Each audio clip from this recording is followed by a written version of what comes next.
Mayong adlaw kaninyong tanan mga kaanyag. Kinunusab yung galag-alagad sa kanginan Hero Gustavo Gauhiro Arieliano Undalok alang sa tulumanon.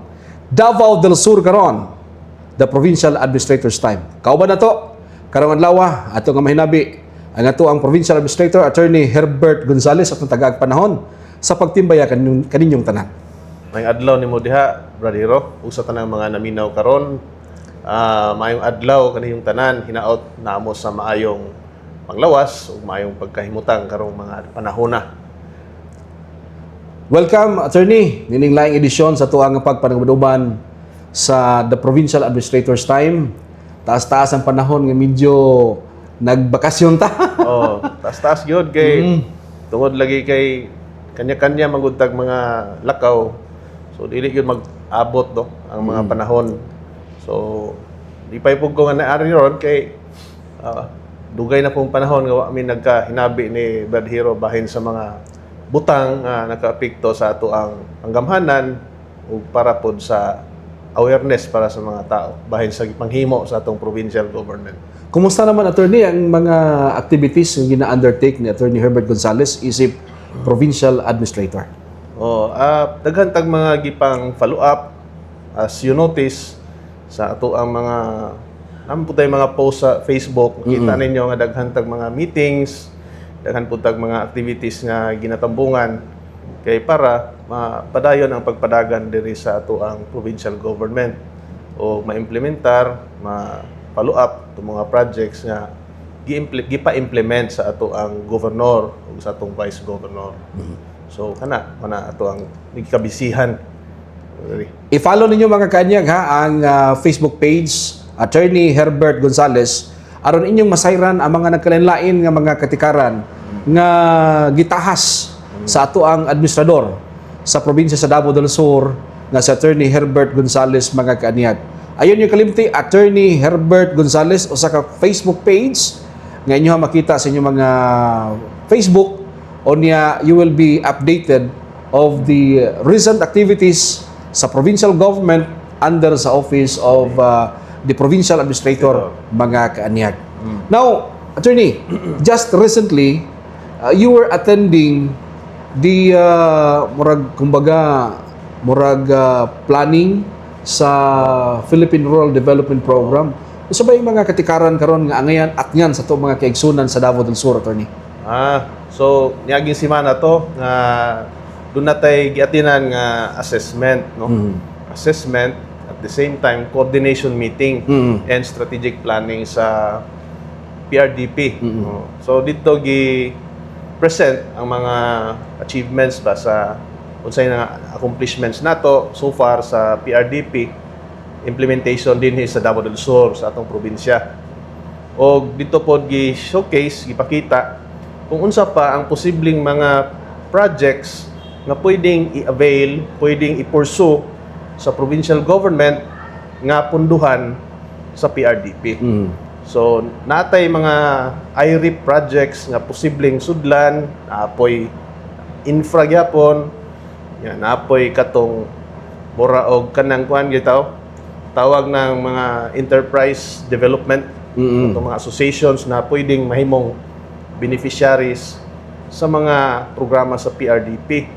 Nya mag-identify po ta o katong mga like irrigation propose po na nila nga you should avail of the irrigation projects kay punduhan man sa PRDP, so dili kay mabug-atan kay mag-equity man lang taani. So gistudyohan na ron, and even water naman tay water pod nga kaming ron duha na nasa priority run na siya, sulod na. Unsa man nga water, Attorney? Water system, potable water system nga ato ang i-undertake sa duha ka munisipyo. Pero these are what municipalities? Pwede ba nato masulti na karon or later na? Ang atong gi-target ani nga munisipyo Bansalan ug kining Padada. Okay. Kay diyan gud sa Padada medyo parat na ilang tubig diha. Ya sa Bansalan medyo apiki pod ng supply diha. Ligado, no? So hopefully nan sa drawing boards ni ang study ani unsay buhaton nato para ma-implementar gid siya nga makabenepisyo ang mga katawan niini. So di pa na ko ma-disclose ang detalye ani, Pero ang target ng mga munisipyo maukatok na isgutan. So ang mga projected outcomes nini makatabang ni sa the entire community. Na yung mga targeted na nga community ni kay one maron napata sa stage ron sa pag-identify sa yield sa tubig o sa mga households na pwedeng Mga serbisyuhan. maserbisyuhan yan. So i-conduct pa ang study ganit na mag-conduct pa og joint technical inspection. So the details as to the budgetary allocation ani di pa nato pwedeng ma-disclose. Dili pa nato But ma-disclose.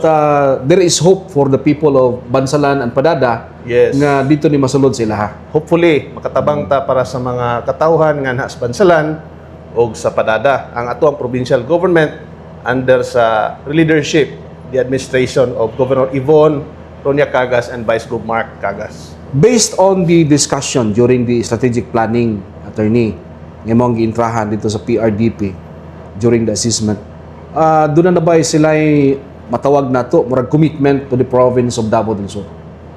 Kalabot sa kung pila yung kaproyekto ang pwede nilang mahatag sa ato ang lalawigan. Was there some kind of commitment from the PRDP? Always man committed ang PRDP, labi na pag Davao del Sur since we are a good customer. Kumbaga, kuan ba, kanang maayo ta mo implement Oo. sa mga programa nga gipasiugdahan nila. So, World Bank, okay man ang performance. That is why ilatang giinggan nyo. Nga, aside from the regular FMRs, mo sulod po daw ta ngadto sa irrigation, sa katong water So, system, o katong mga enterprise development so that ang kani mga entrepreneurial undertakings nga nagkulang og kapital karon kani atong mga co-ops, kani mga promising na mga industries sa probinsya, agricultural related, ato ni siyang ma-boost ba ilahang production through additional capitalization o capabilities. In other words, ang PRDP nag-abli ron og mga bagong agianan sa kalambuan for the people of Davao del Sur Yes. through the provincial government. Yes. And how does this come to you and to the governor, attorney? This is a very welcome development. As always, bag naagani benefit para sa tao, always welcome na sa part sa ato ang gobernador, no? Sa part ni Gov Ibon ug ni Vice Gov Mark, basta makaayo sa tao, mo support gyud na sila permi. So, mo nang ang PRDP karon nagsige na po na sila follow up sa to nasulod sa priority run. So sige nag-follow up asa na ang mga technical technical studies, mga data nga gikinahanglan para ma-assess siya og tarong ngadto sa sa ilahang office, no. So, That being said, but pasabot attorney, dunay mga commitment, dunay mga promisa gikan sa PRDP, pero dako nga mga trabahoon sa tuang bahin. kay dili man siya basta-basta kay siyempre daghan siya og mga technical requirements kay i-measure man gyud ni tanan ang yang benefit nga mahatag sa tao, dili lang ni widow dire. Gina-quantify na siya tanan, gina-measure gyud na siya in terms of income nga ma-generate sa tao, in terms of number of tonnage sa product nga maserbisyuhan, ma-deliver ngadto sa markets o kining mga tawag ning kana bitaw kanang ma-create bitaw niya nga opportunity kanang mga Economic opportunities. positive kumbaga positive externalities sa economics ba. Unsay iyahang additional pa na mga benepisyo nga very suitable sa lugar nga mahimo siyang mas productive pa. Dili lang itong maong intended na population. So far, ang na-identify ninyo para sa water system, potable water system, Padada and Bansalan, pero kining mga support of enterprises or entrepreneurial groups or activities, wala pa yung mga lugar nga inyuhang gitarget nini. Pero mga grupo, doon na yung mga na-identify so far. Wala pa tayo specifics kung kinsa ni mga grupuhan pero we are looking into it nga ma-identify nato ni sooner or later so that ato siyang i-introduce ngadto sa PRDP for funding. What about the infrastructure projects ato ni? Wala pa or doon na tayo the proposed dito pa? Nanap po tayo propose additional na po na FMR pero di pa to ka-disclose, no? No, di pa na to ma-disclose. Di pa na to ma-disclose. Kay basin og sa ilang tan-aw dito, ayaw sa ni. O niya basig mahiubos pikas gabi. Oo, gani. Oh. So kining ato ang potable water system, daw gi-disclose na to ang place nga kandakan ani nga project. Pero napagyapon ni sa drawing boards tanan. But we are hoping and praying nga mahinayon gid ni. Oh, we are On hoping. the part of the provincial government, buhaton na to ang tanan Yes. nga kining mga requirements nga ilahan nga pangayoon sa tua ato ang makumply ug masatisfy na to ang ilahang Yes. standards.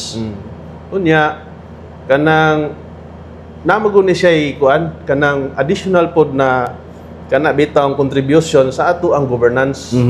Kay kaning mga practices sa PRDP project implementation labi nagmaayo bitaw na mga features niya. Pwede man nato i-implement sa ato ang local projects. Kay infra man lang gihapon eh. So that is why dili lang siya benefit para sa farmers, benefit para sa mga constituents nato, kundi in one way or the other ang ato ang governance, ang atong administration, the way we do things here in the capital, naapektuhan po na siya in a positive way. So that is why conscious ta sa mga kanang timelines, kanang sa mga quality. Kay naman gid sila yung standards no nga ginaset nila sa ilahang mga beneficiaries. Kay kita as institution beneficiary ta sa PRDP. Yeah. Although those who are directly benefited sa project mismo ang mga tao, pero kita sa ilahang governance kita ang beneficiary nila. Yes. So, And it will also affect our status of being a customer sa PRDP kung di nato sila tarungon. yes.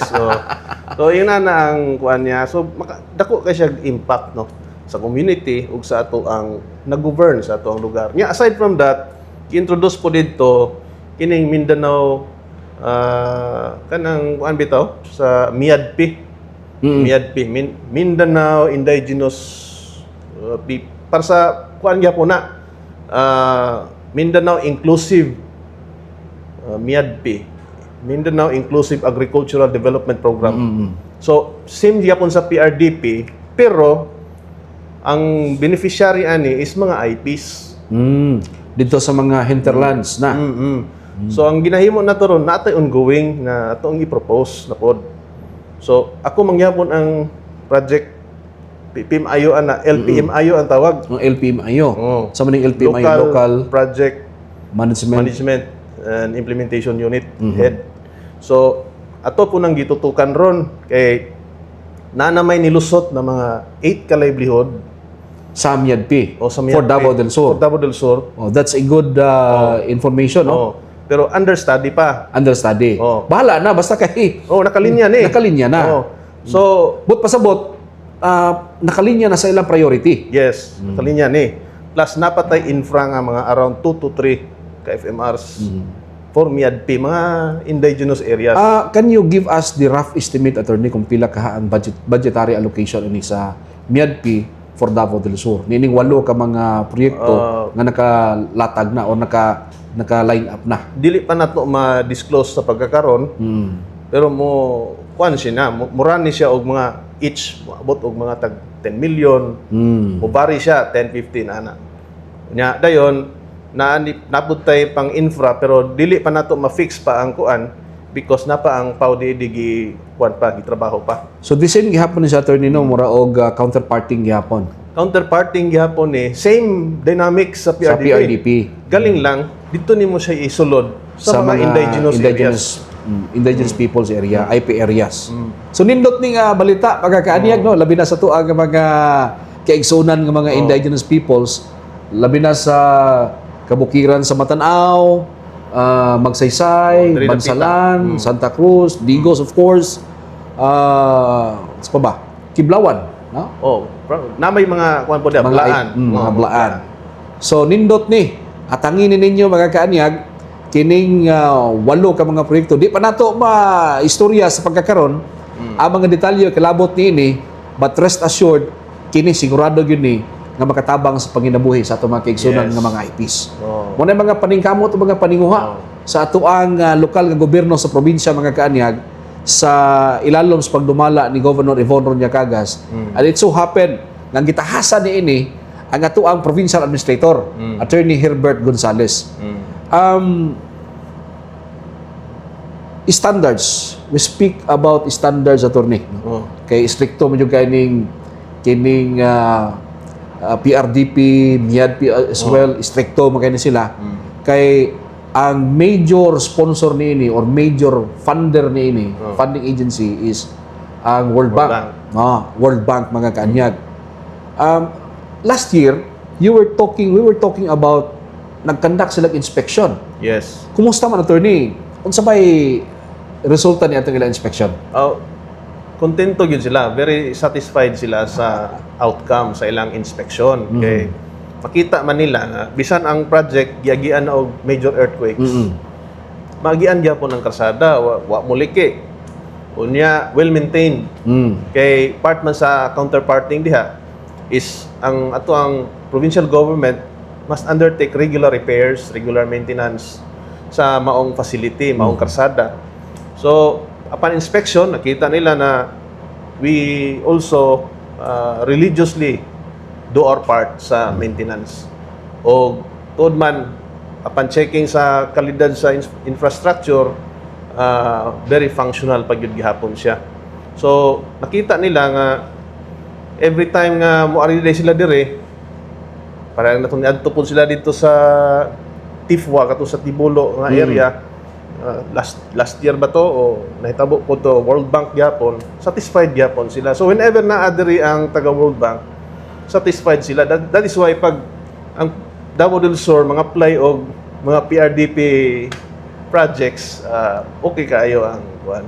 We can proudly say, attorney, nga basta sa Davao del Sur, ang mga taga World Bank, taga PRDP, the higher echelons of PRDP, actually DA PRDP man siya, attorney, di ba? DA PRDP. No?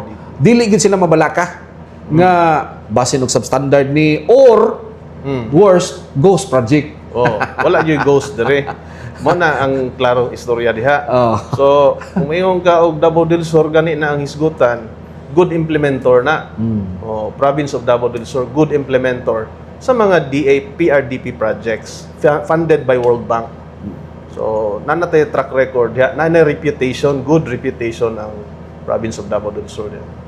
Sa ilahang recent nga assessment, attorney, unsa may ilahang rating sa Davao del Sur when it comes to implementation of projects?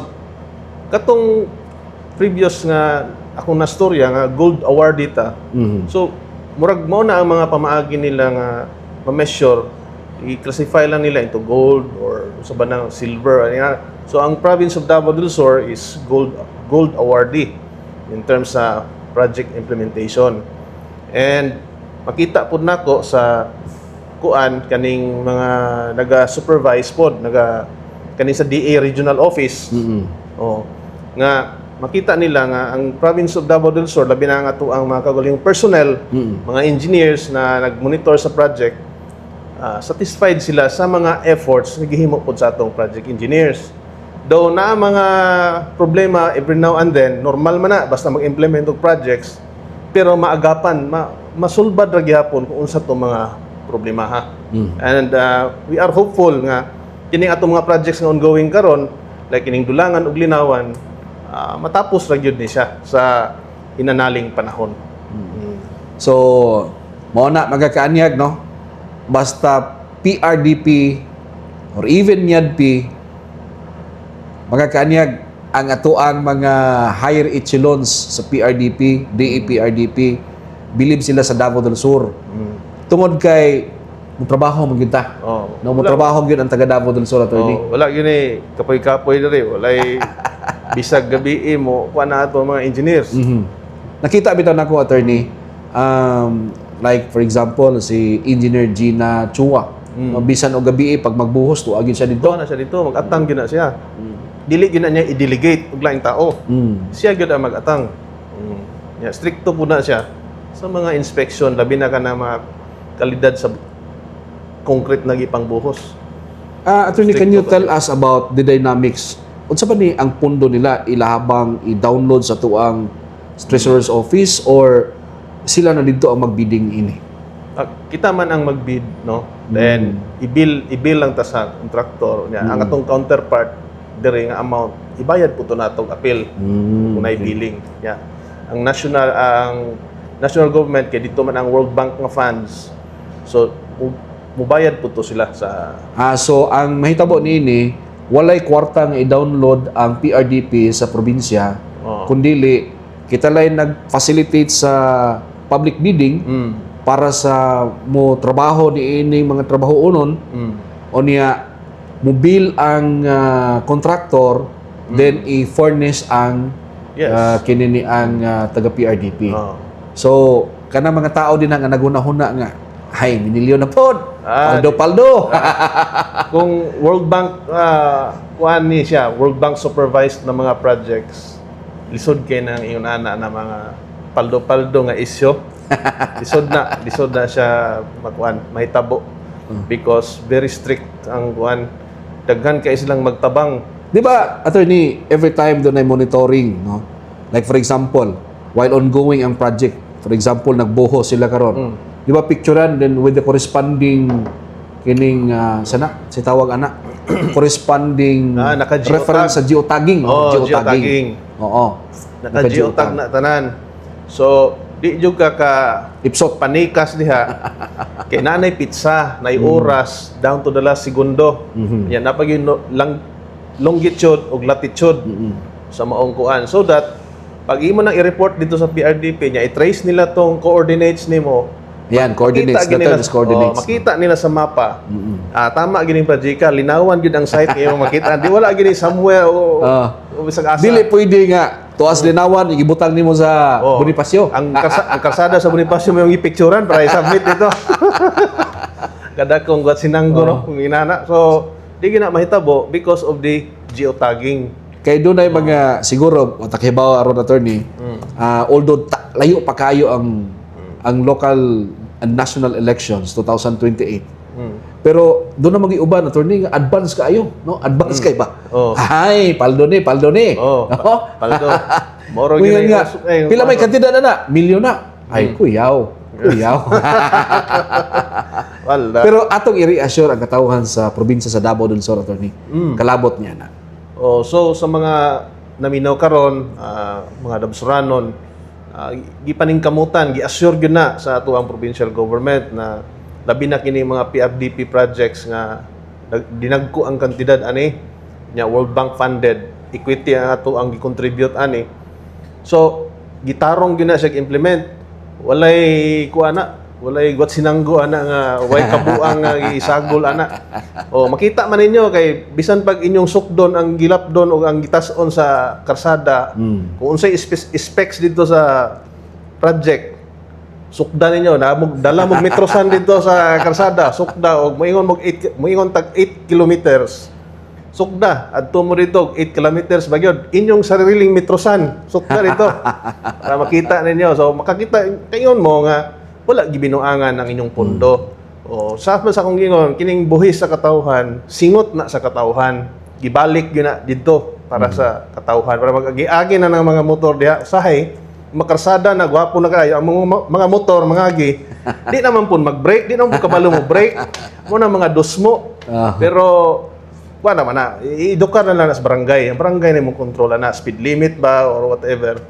Para madisiplina ang mga tao. Pero, when it comes to providing better infrastructure, gipaninguha gina sa provincial government ubos sa liderato ni Gubibon. Muna nga kamo din ha na mga bag-o nga mga nindot nga mga karsada. Ang uban ra ba attorney moingon nga may pato sa una nga daot pang dalan wa may disgrasya. Karon noon nga gwapo na daghanan disgrasya. Mao lagi. Usahay no kanang dili pa maka-adjust ang panghunahuna sa mga tao ba. Nga dapat mag-amping yun bisan pa og lubak or simentado na ang dalan. So part diha nagi counterpart po ng barangay in imposing discipline sa ilang areas of jurisdiction. All right, thank you very much attorney sa imong nga panahon no nga gigahin alang sa tuang episode sa nini nga episode alang sa tuang Davao del Sur karon the Provincial Administrator's Time. Balikon nako mga kaanyag ha. Ako ata mong agnihon, imbitahon ta mo, please i-follow ninyo ang page Attorney Herbert Gonzales so that you will be updated of the latest development sa buluhaton sa ato ang Provincial Administrator Attorney Herbert Gonzales mga kanyag. Attorney, your final statement para sa mga tigpaminaw. Okay, sa tanang mga naminaw karon, nagsunod sa programa ni Brad Hero Davao del Sur karon o sa segment sa Provincial Administrator's Time. Daghang salamat sa inyong makanunayon nga pagpaminaw sa amuang segment informing you sa mga current or recent na mga developments, mga katikaran sa atong provincial government of Davao del Sur under the leadership of Governor Yvonne Cagas and Mark Douglas IV Chan Cagas. So, maka-assure mo nga naningkamot ang inyong provincial government, wala mo gitinuntuhan sa ato ang provincial government, o ang kining mga pondo nga ato ang magamit para sa katawhan, gibalik na kaninyo gikan sa infrastructure, health, education, scholarships, mga livelihood, even peace and order. Tanan, religiously used for the people's welfare kanang mga kwartahan na. So padayon lang tag paminaw, suporta sa, please support this segment, no, kining amo ang segment ni Brad Hero, so that you will know, makabalo mo mga katawhan kung giunsa pag-manage, giunsa pagdala ang pondo sa katawhan o giunsa pagdala ang provincial government of Davao del Sur sa ato ang provincial governor o vice governor of the province. So, Thank you very much, Attorney Herbert Gonzales. Atangin ninyo, mga kaanyag, sa sunod na tong episode, masyudad na ba ang Santa Cruz? Patubag na sa sunod na tong episode. Atangin ninyo, mga kaanyag. Okay. Kinin lamang inyong igalag-alagad sa kanginan, Hero Gustavo Gauhiro Arialiano Undalok, manabilit kinumingon. Ang panagiusag panagtambay ayaw sa mga katawhang nabawin nyo sa bagatan. Mo'y tumuran sa paglampong pag-uswag ni atong lalawigan. Nagsalamat, dalaga ng Diyos. I love Davao del Sur. Dakbayan sa Digos. Gigugma ko ikaw. Thank you.